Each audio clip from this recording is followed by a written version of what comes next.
Hey guys, how are you? I think I'm live. Not quite sure, but Greg will tell me if I'm not. It's Sunday evening, and I have been thinking about NuPath all day, all weekend, and it occurred to me that given the continuing sort of escalation of this COVID-19 pandemic, that probably many other people out there are feeling some of the same anxiety that I am.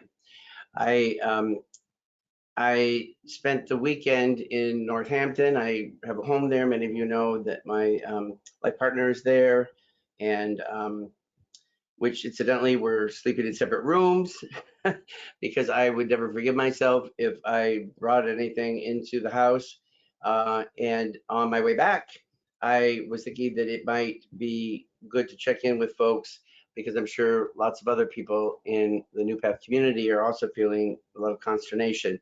I have Diann Sespico on the line. We're going to talk to her in a quick minute, but uh, some of you have heard. Well, there's so much news to hear and to digest, and many of us have maybe felt like we just wanted to shut off our radios and our televisions. But the Surgeon General Jerome Adams has referred to this as the hardest. This next week is as possibly being the hardest and saddest week of most of our lives, and comparing it to Pearl Harbor in 9/11, as this is being our experience, and that is something that will make us pause, all of us. It should, unless we're living under rocks someplace, because I remember 9/11 perfectly well. In that situation, we didn't have all of this buildup, which I think is creating a lot of the anxiety. And now there's talk about wearing masks outdoors. The FDA Commissioner Scott Gottlieb has said that it would provide additional layer of protection. I had to stop at my own Stop and Shop here in Woburn on my way home to grab a few essentials, and it was an entirely different landscape. Um, I'm just gonna be honest here. I have three I have three masks that I bought at some hardware store just a couple of weeks ago. I put it on my face, and then I took it off because I thought I looked stupid, and I didn't want to be one of those people. But then I did put it back on, and I put on my gloves that I had, and I walked into the Stop and Shop that I've been using for years. Where for I've been in there for probably 14, 15 years. I've been going into there, and it was such a surreal experience. Um, my brother Steve, who I talked to this afternoon, he lives in Danvers, well, Peabody, but he goes to a Stop and Shop in Danvers, and he said that they were keeping people outside the Stop and Shop, and they had to make one line, and were being let in one at a time. And it's these kinds of, I don't want to say subtle because they're not subtle, but these kinds of regular changes to our understanding of our world that just seems so unsettling. They may not even entirely be based in fact or data, but when we see them, like racks, all the toilet paper missing in the store, well, that just invokes a feeling of dread and fear in so many of us. And I thought that if I'm feeling this way, then chances are many of our NuPath family members are as well. And after a weekend of not talking for a little bit, I thought it would be nice to kind of get together. And Dan Lannon said last week that this is a situation where there's no longer a 5-day work week. Our residential employees have understood that for years, and we're a 7-day a week, 24-hour a day, 365 days a year organization that provides services in this way. So for many of us, it's never really been a 5-day week, but now certainly it is, and I'm glad to see so many of you have tuned in hear to hear this broadcast. I'm going to just tell you one funny story before we go in and bring Diann in. So I got in my car and I'm driving back from Northampton this afternoon. And after I left, I started to feel funny, like a little feverish. And I'm sure many of you out there know this feeling where all of a sudden you're just constantly checking. Is that ache because of COVID?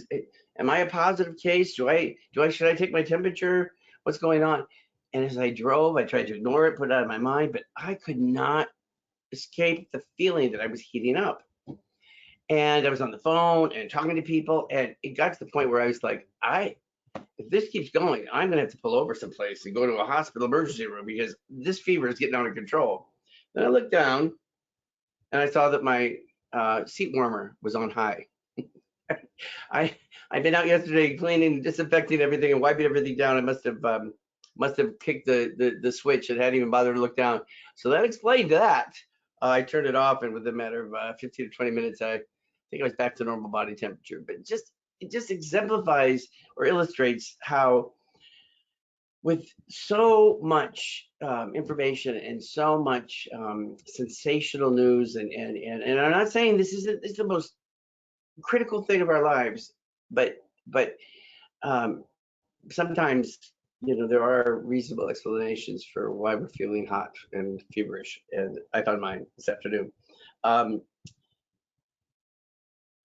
we have gotten some what I would say is good news. Sharon Pitts called me yesterday and let me know that two of the guys that are over at the care center over at New Boston Street have been cleared by the Board of Health, I think the Board of Health or Public Health, to that they're fine now.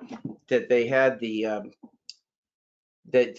guys that tested positive, and that we've had them there for 1 week today, and they are cleared to go home now. Now we're not sending them back to the residents just yet because we're waiting to hear back from the 3 that are there to see whether or not they also are negative before we bring them back. But we did hear that 2 more of them were negative, so we're just waiting on 1 more test.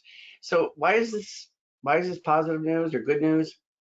Because these guys were in quarantine or were in our care center for just a week, and they're ready to go back home. And to my knowledge, they haven't experienced any grave symptoms or any poor health, and so that made me feel good. That this is maybe not something that is going to linger on and on. I mean, we still hear that so many people that maybe have symptoms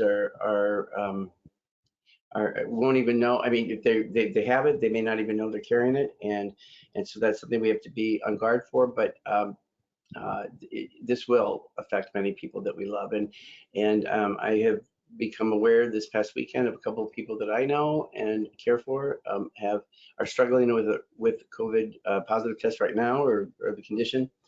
And so this probably is going to be a tough couple of weeks, and we're going to be taking it one day at a time. It's the only choice we have. There's no other way to really do it, and we're going to continue to move forward together, united. And I thank you all for joining me tonight. So I'm going to ask Diann to join me now, and Diann Sespico, who many of you know, she is an enormously positive person in the NuPath firmament. I've known Diann for 14 years. Her daughter is in one of our group homes. She's been a pioneer in the field of autism services, and huge support of NuPath. She's been on the board for 15, 16 years, and she's currently the board chair. And oh, there she is. I'm sorry. I thought Diann had gone offline. There she is. My apologies. Hi, Diann. Yes. Hi. Can you see me? I'm here. No, I don't see you, but I hear you. Well, we can see you, so smile. Hi. There you go. Greg's going to work on that feed, and by the way, I just want to thank Greg Morris. He's done this kind of behind the scenes producer of what we're all trying to do here in a new era of virtual experience, and someplace up in New Hampshire, Greg is sort of helping us all connect here tonight. Diann, do you still don't see me? I don't see you, but I do hear you. You do hear me. Well, that's the most important thing, because I like to talk, and I like it when people listen. So that's really good that you can. I can see you, and I'm assuming that if I can see you, then others can see you as well. Greg, is that right? Yeah, we see you, Diann. You look beautiful as always. If you click on either the orange arrow or the blue icon down bottom, you might be able to pull up Dan. Okay, the only thing I see is connected to go to webinar, and there's a blue square. but there's no orange arrow like previously. Okay. All right. Well, we see you. Okay, good. So, oh, I just regret so much that you can't see how good I look tonight because I'm wearing a NuPath Oh, shirt. shoot. Rats. So, Diann, before we start, I wanted to right now when people are watching this, a lot of them are on their phones, and we've learned that this system, the GoToWebinar system that we're using, allows people to like things, and when they do, these hearts go up across the screen. And what I'd like to do now is to ask everybody that's out there that's watching right now to give a huge round of applause for all of our staff that are working in our programs, that are going every day to support our people where they are and putting themselves in harm's way. Can we get a huge round of applause, virtual round of applause? I can't see them because they don't show up where I am, but I want to see 1,500 likes go out for our staff that are doing all of these, that are sacrificing, that are showing the courage and demonstrating the service mindedness of the fact that they're essential staff to all of us, and they're showing up for their shifts, because we couldn't do what we do if it weren't for them. So Greg, do we see hearts going up? Please tell me that there's hundreds and hundreds and hundreds. No, well, I can't tell you there's hundreds. I can tell you there's thousands. There's 3,500 right now and counting. 36. All right, guys, see, that is it. Thank you. Thank you. That's fabulous. That's a lot of hearts, Diann, I've been told. That doesn't usually happen, but we have got some truly courageous people that are working in our programs. Thank you guys for letting us know that. Now, Diann, we talked on Friday, or yesterday actually, and I'd like you to just share with all of us. You have been just a guiding force. You've written a book. You've been in Japan. You've studied the Higashi method, overseas. You've brought so much guidance to us as we've shaped and formed our autism system. You have a daughter that lives in one of our programs. You've been on the board forever. Well, not forever, but 15, 16 years. And you've been the board chair for the past 3 years. You're my boss. And you've also been a source of light and hope and inspiration. You've got the board of directors to have the most contributing team they've ever had to our walk last year. But tell us a little bit about yourself. Tell us where you work right now and some of the stuff that you're going through. We're doing this on a Sunday evening because you're too busy to talk during the week or most days until late at night. Tell us what's going on. Tell us what you do and what kind of frustrations you're dealing with right now. Well, first I want to talk about those hearts, because if it weren't for those people that are our real heroes that are going to work every day to take care of the people that you serve at NuPath and the people that are in the rehab and nursing homes that I'm responsible for where I work, I don't know what we do, because they come to work every day to care for these people, and they can't stay 6 feet away from them. And if we didn't have those people coming every day, I really don't know what we do. And I pray every night that they come to work, because I'm sure they're very scared, just as we are, to come to work and not knowing if these people have COVID-19. And I want to thank you, Dan, for being on top of the people that you serve and the ones that did have the COVID-19, to have the courage to admit it and to separate those people immediately. Because if you didn't do that, you would have all of your people that you service, close to 300, possibly having a pandemic right there. And you had only 4 people, and as you said, 2 of them are going to be released and can go back to the homes. You have prevented a spread there. And that, I know you think about this every night. And that's what your job is. And that's what my job is, to try to keep your staff safe and to try to keep the people that you serve safe. And that's a big job. It's a big responsibility. It's a big worry. And so basically that's what we do. So we go to work and we try to educate. We keep up to date on what the CDC says, what the state says and what our local regulators say. We listen to seminars, we listen to the conferences, we're on telephone calls. And as we listen, we need to educate our staff, and it changes, as you know, hour by hour. At one point, I'm the director of nursing at a rehab in a long-term care facility. And at one point, they were going to, you know, take some people from one home, bring them to another home that was non-COVID-19. And, you know, that just didn't seem right. You know, why move them from one home to another home? It's like you're spreading it then. So the state doesn't even know what to do because we never had to do this before.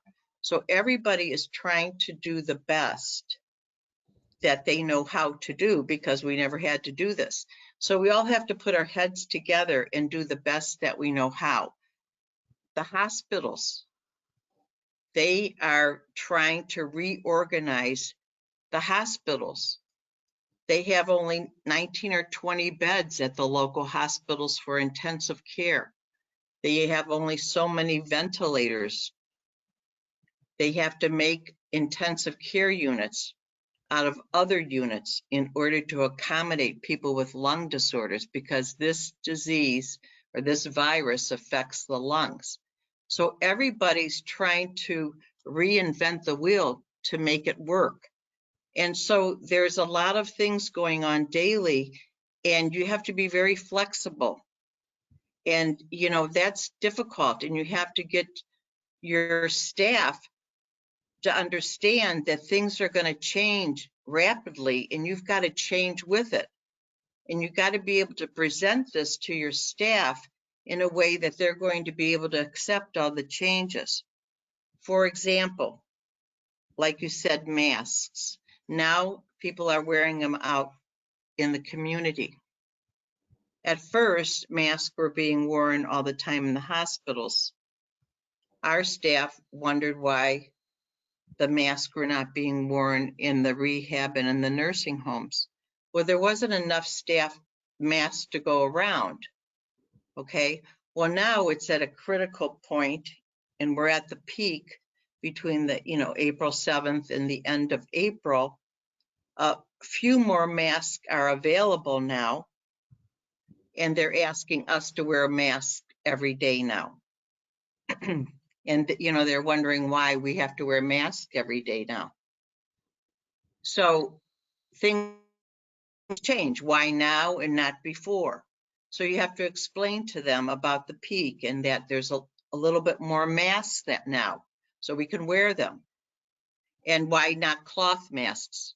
Those are being, the masks that people are making for us and being so kind to make those are mostly used for out in the community.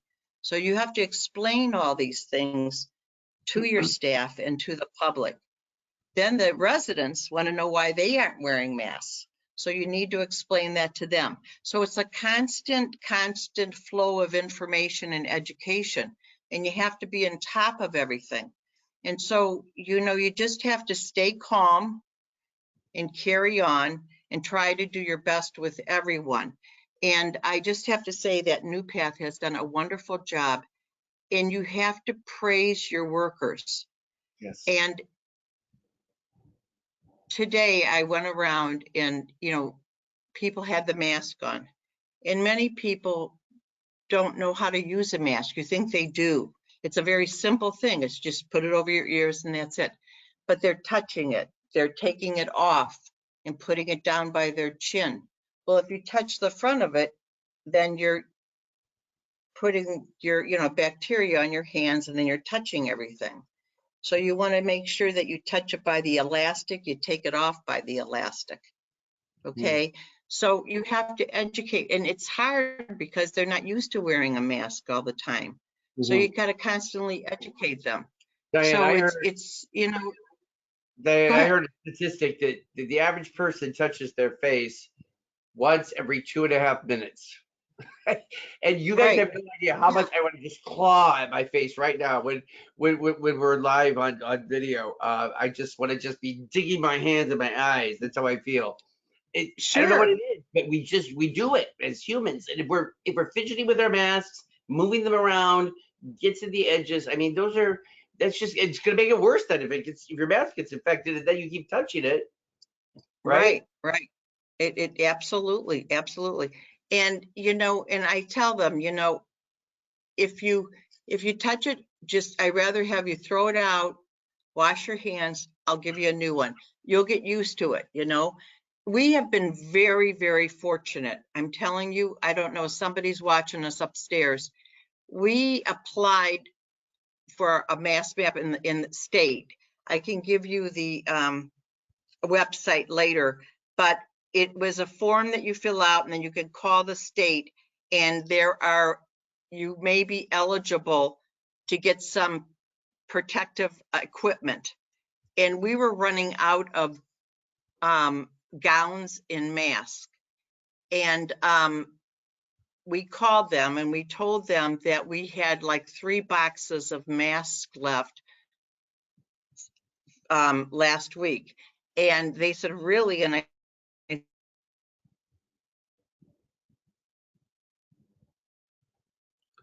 Looks like Diann froze there a bit. We'll see if she comes back. I managed to get pull up a screen. Greg, am I looking at this right? Do we have over 6.6 thousand? Could that be possible? Hearts that are 6.7 thousand? I don't know. Maybe I'm looking at it. Yeah, over 6,700. That's and correct. Yep.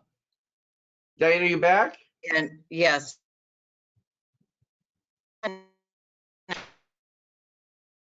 We're delivering items to us, and we're supposed to receive that tonight or tomorrow from the Patriots. They got a bunch of stuff and they flew over. So I can't believe it. I really can't believe it. I'm like ecstatic about it. So Diann, we lost you for a we've second. Can you hear me?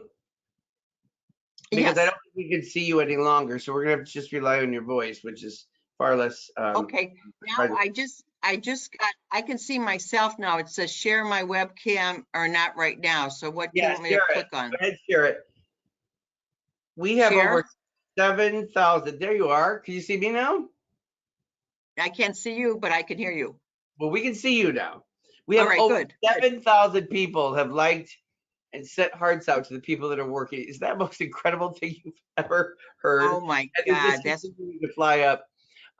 So how do you, with the responsibility that you have, you were telling me that you have now you're bringing in COVID patients, even though you have not had any cases in all of your program, but you're bringing in COVID positive cases in, and you're going to be caring for them in part of your facility.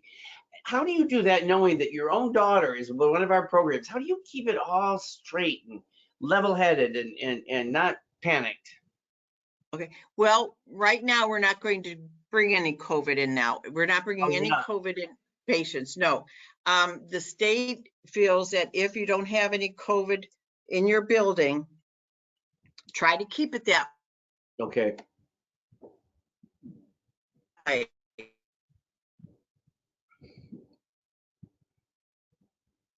So it looks like she froze again.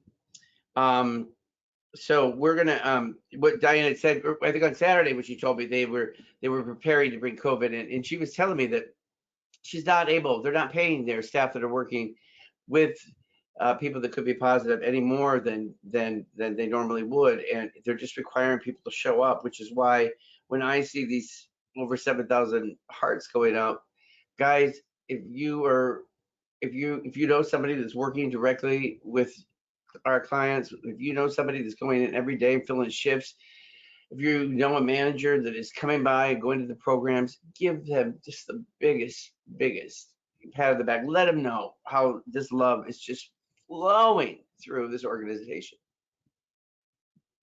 It is really an amazing thing to see the outpouring of how how much support is being provided during this time. And I can't tell you what it means to me on this Sunday evening to see those hearts going up. Who would think it? Just this subtle thing. I think Dianne's had a problem with her line. If she comes back in the next couple of minutes, we'll be able to thank her collectively. But if not, Diann is just a phenomenal servant of this organization. I sent a text out earlier, like an hour ago, to the rest of the board of directors, asking that, you know, in case they hadn't heard or checked their email, that they would come and join this. And I hope they're seeing what I'm seeing, because it just shows the kind of community and unity and belonging that we share and enjoy as an organization. I can't predict the future, and the thought that this is our own 9/11 and that this is going to be the hardest, saddest week for most of us, in a way, fills me with dread. I'm just being honest here, guys. And I'm thinking about that only in a statement that we've talked about in the past, you know, that we are not afraid. And I thought, how can I talk to the wonderful people of NuPath and say that I'm not afraid if I feel the kind of anxiety that I feel sometimes? And every week it just seems to be a little scarier and a little worse. I turn on Waze now and it says, get out of your car, stop driving, you should not be out of the house. I mean, everywhere you just start to see increasing signs of awareness and this promotion of social distancing, and it does fill me with anxiety. But I cannot think of another group of people that I would want to go through this with than all of you. Proud of you. And for those of you that are showing up and showing up for shifts and being there for people that need you, you have my full love, my absolute, complete respect. Because we need you more now than ever. And if you're somebody that's out there, you're one of our staff, that you're afraid, I get it, I understand. A lot of us are afraid.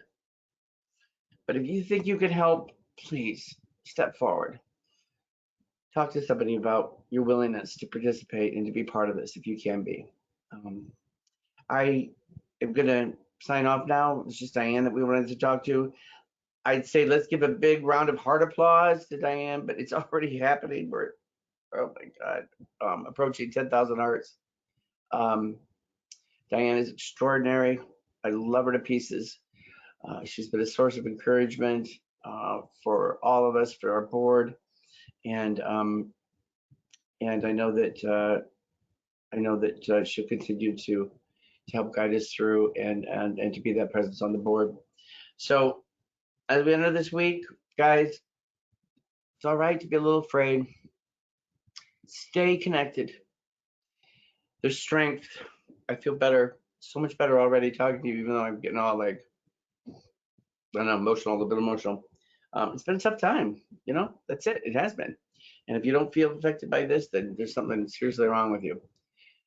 So good job, everybody. Keep the faith. We're going to get through this.